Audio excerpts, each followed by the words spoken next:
बड़ी शान से नाम लेकर के तेरा तान तान सीना जिए जा रहे हैं। तेरे नाम की भीम संजीवनी से मुर्दे भी जिंदे किए जा रहे हैं।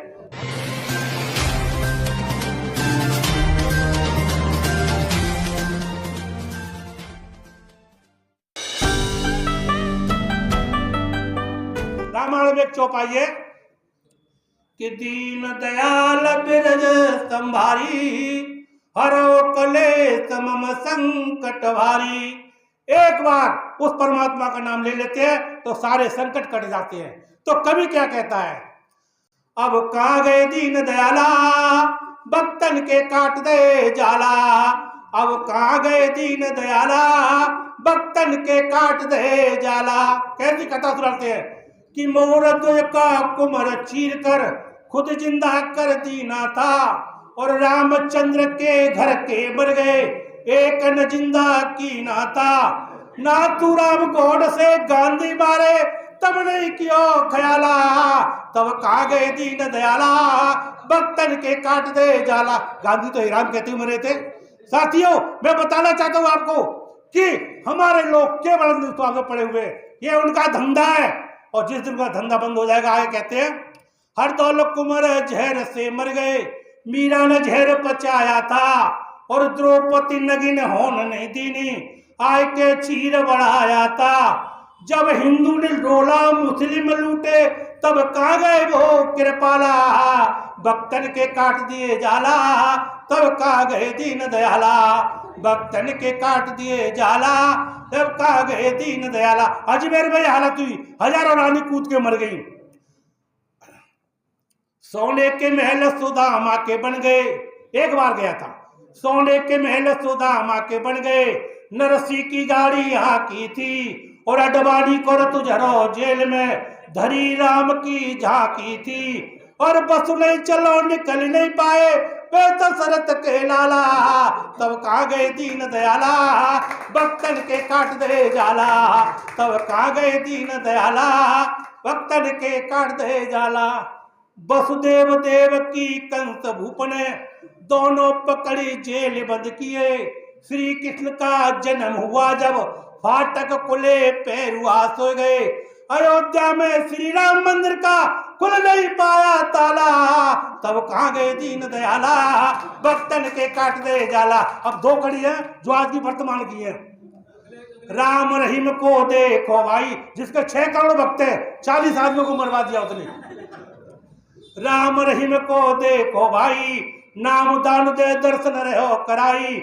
उपने अपनी शिष्या से अरे रेप कर डाला, अब जेल में पड़े लाला, अब कहाँ गए वो कृपाला। अब जेल में पड़े लाला, अब कहाँ गए वो कृपाला। आसाराम बाबू को देखो भाई, जयराम जी की के दर्शन रहो कराई। ऐसे करके जयराम जी करके फूल डालता था, जो लड़की सुंदर दिखती थी उधर फूल फेंकता था। जो उसके कर्मचारी थे उसे वो बाबा से मिलाते थे स्पेशल। आसाराम बापू को देखो भाई, जयराम जी की के दर्शन रहो कराई। उसने 16 साल की बाला से अरे रेप कर डाला, और जेल में पड़े लाला, अब कहाँ गए दीन दयाला। अब जेल में पड़े लाला, अब कहाँ गए दीन दयाला। और तो और हमारी नहीं, जानवरों की भी सुनता है। गज और ग्राहक लड़े जलंधर, गज और ग्राहक लड़े जलंधर, जोवर सूढ़ रही जल ऊपर, तब गज ने प्रभु को पुकारा। प्रभु ने आए गज को मारा, और ऊना में देखो 4 दल तल की मार उतार गई खाला, तब नहीं आए कृपाला, तब कहाँ गए दीन दयाला। तब नहीं आए कृपाला, तब कहाँ गए दीन दयाला। ए दलितों, सुधर जाओ, तुम्हें बुद्ध के रास्ते के बगैर तुम्हारा कल्याण होने वाला नहीं है। गुंडे और कर्मचारी सब, गुंडे और कर्मचारी सब दीनन का खून चूसते हैं। आज भी ईश्वर कहाँ चले गए, जिन्हें सुमिरते और पूजते हैं। तेज सिंह बौद्ध के या दुनिया में खिंच रही दीनन की काला, अब कहाँ गए दीन दयाला, भक्तन के काट दे जाला। हम तो मुर्दे थे, अभी बाबा साहब का नाटक चल रहा है टीवी पे, जो लोग देखते होंगे। क्या पोजीशन है हमारी। हमने जो बाबा साहब के वजह से, तो साथियों बाबा साहब ने जो हमें दिया है वो कोई नहीं दे सकता। बहुत से लोग भगवानों की पूजा करते हैं और हकीकत में जो भगवान के खुद के बंदे हैं, जो रोज मानते हैं भगवान को, उनका भी भगवान साथ नहीं देता। मैं बाद में गाना सुनाऊंगा 2 लाइन का। साथियों आज हम जो ये मीटिंग करते हैं, जब बाबा साहब ने हमें सारी जिंदगी 1920 से लेकर 1956 तक एक एक दिन हमारे लिए काम किया, और 1935 में जब उन्होंने एक नासिक में सभा की, उस सभा में एक लेटर लिखा था। पहले 1932 में पूना पैक्ट होने के बाद उस पैक्ट में लिखा उन्होंने कि भाई अब भारत में समता आएगी। मैंने पूरा पैक्ट कर दिया है। तो जो हमारे शंकराचार्य थे उनको एक लेटर लिखा बाबा साहब ने कि मैं ये चाहता हूँ कि समाज में समता आए, तो उसके लिए आप एक शूद्र वर्ण से भी शंकराचार्य बना दीजिए। सन 1932 का लिखा हुआ लेटर सन 1935 में उसका जवाब आया। बाबा साहब नासिक में बोल रहे थे, तब उन्हें बताया कि बाबा साहब आपका एक लेटर आया है, जवाब है। बाबा साहब ने बैठे मंच में लेटर पढ़ा और लेटर को पढ़ के बड़े दुखी हुए।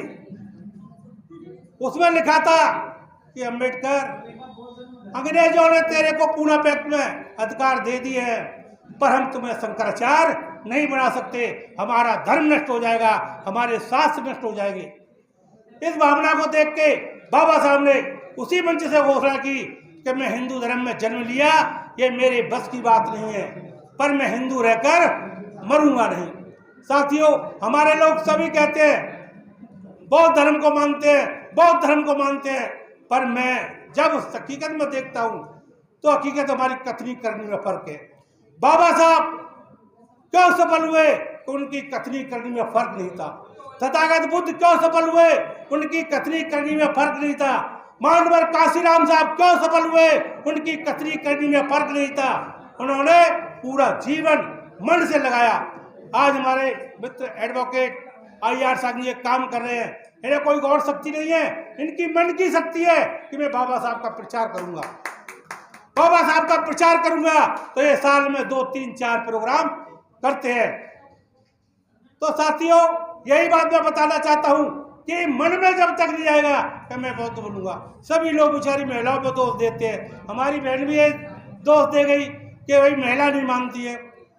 इस भारत में पुरुष प्रधान देश है, किसी के पास चले जाइए, कहीं चले जाइए, जितने लोग बैठे हैं, मैं किसी से पूछूं कि भाई आपके घर में घरवाली की चलती है, एक आदमी भी हाथ उठा के नहीं कह सकता कि मेरी घरवाली की चलती है, नहीं कहेगा ना। परंतु जब बौद्ध धर्म की बात आती है, जब बौद्ध धर्म की बात आती है तो सीधा साफ निकल जाता है, मेरी घरवाली नहीं मानती। अरे मक्कार तू नहीं मानता। साथियों मैंने 1991 में मैं बौद्ध धर्म में नहीं आया, मैं 2 मिनट की घटना है। मैंने 1991 में बाबा साहब की मूर्ति लगा दी। मैं आगरा का रहने वाला हूँ। बाबा साहब की मूर्ति लगते ही एक तरह से कोहराल मच गया हमारी मंगोलपुरी में। विरोधियों ने हंगामा कर दिया, पार्क घेर ली इन्होंने जो है ना, और वहां पर झगड़ा हो गया। 3 दिन कर्फ्यू रहा, मुझे थाने में बंद कर दिया गया। मेरे साथ करीब 80-90 औरत और आदमी थे। साथियों जब मैं 2 दिन बंद रहा तो भंते धम्बीर संख्या के मेंबर थे, उन्होंने देखा कि मंगोलपुरी में यार झगड़ा हो गया है, बुद्ध की मूर्ति तोड़ दी गई है। वो मंगोलपुरी गए, उन्होंने सर्वे किया और वहां से मेरा पता लेके भारतीय बौद्ध महासभा में गए। वहां भारतीय बौद्ध महासभा के हरिचंद जोशी जी जो बहुत बड़े विद्वान हैं, वो अध्यक्ष थे उस वक्त। उनसे कहा कि भाई मंगोलपुरी में एक मूर्ति लगाई थी बुद्ध की और वो तोड़ दी गई और तुम यहाँ बैठे हो। उन्होंने तुरंत कार्रवाई की और बोट क्लब पर 1 महीने 1991 में हम बोट क्लब पर बैठे। साथियों हमने बौद्ध धर्म पर दीक्षा ली और जब से मैंने संकल्प लिया, मेरे हाथ से बाबा साहब की मूर्ति लगी और 1000 गज में मैं दिल्ली में नहीं लगा पाया, मैंने अपने गांव आगरा में 1000 गज में भगवान बुद्ध की मूर्ति पिछली 1 जनवरी को लगा के आया हूं। केवल मन से होता है काम, करने से नहीं होता। हमारे लोग दुनिया की बात करते हैं। जिस दिन तुमने घर को साफ करना शुरू कर दिया, दूसरे के लिए तो काम करना छोड़ दो, जिस दिन तुमने घर को साफ कर दिया, घर में लड़की भी बहुत हो, लड़का भी बहुत हो, तुम्हारी पत्नी भी बहुत हो, तो साथियों इस बौद्ध धर्म को बढ़ने से कोई नहीं रोक सकता। बाबा साहब ने आगरा में कहा था कि भाई मुझे हिंदू धर्म क्यों छोड़ना पड़ रहा है कि बदबू रहेगी मुर्दों में, चाहे ढक दो फूल गुलाबों में, सम्मान मुझे कभी मिला नहीं राजा और नवाबों में। इन नफरत भरे शास्त्रों से सारांश निचोड़ चलाऊं, बौद्ध धर्म अपनाया, हिंदू धर्म को छोड़ चलाऊं। साथियों बाबा साहब ने बड़े पीड़ा के साथ कहा और आगे कहते हैं कि जीवन भर संघर्ष किया मैंने पत्थर दिल इंसानों से और जन्म सिद्ध अधिकार दिला दिए चीन के बेईमानों से। साथियों बाबा साहब ने जो संघर्ष किया उसी के बल पे बाबा साहब ने कुछ नहीं मांगा हमारे से। सन 1920 से लेके सन 1956 एक एक दिन तक उन्होंने हमारी सेवा की और जाते टाइम उनके मन में आया कि मेरी अंतिम इच्छा है, मेरे लोगों तुम बौद्ध धर्म की दीक्षा ले लो। आज भी किसी के घर में माँ बाप बीमार होता है, मरने की स्थिति में होता है, यदि वो ये कह दे कि बेटे मैं तो रबड़ी खाऊंगा, तो चाहे 4 कोस पे मिले रात में उसे ला करके देगा। परंतु इतना बड़ा महापुरुष जिसने हमारे लिए पूरा जीवन लगा दिया, अपने बच्चों तक को कुर्बान कर दिया, हम उसकी एक छोटी सी बात नहीं मान सकते। इधर मुंह फेर लेते हैं मेरी बीवी नहीं मानती, इधर मुंह फेर लेते हैं मेरा बेटा नहीं मानता। हकीकत तो है कि तू नहीं मानता।